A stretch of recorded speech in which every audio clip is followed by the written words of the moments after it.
বরিশাল জেলা এবং মহানগর গণ অধিকার পরিষদ সর্বপ্রথম এই আওয়ামী লীগের দোসর জাতীয় পার্টিকে আমরা প্রতিহত করেছিলাম।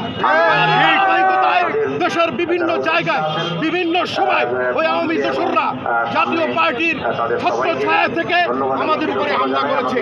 গতকালকার প্রশাসনের যারা নুরুল হক নূর ভাইয়ের উপরে ন্যাক্কারজনক হামলা চালিয়েছে এই দোসরদেরই একটি অংশ।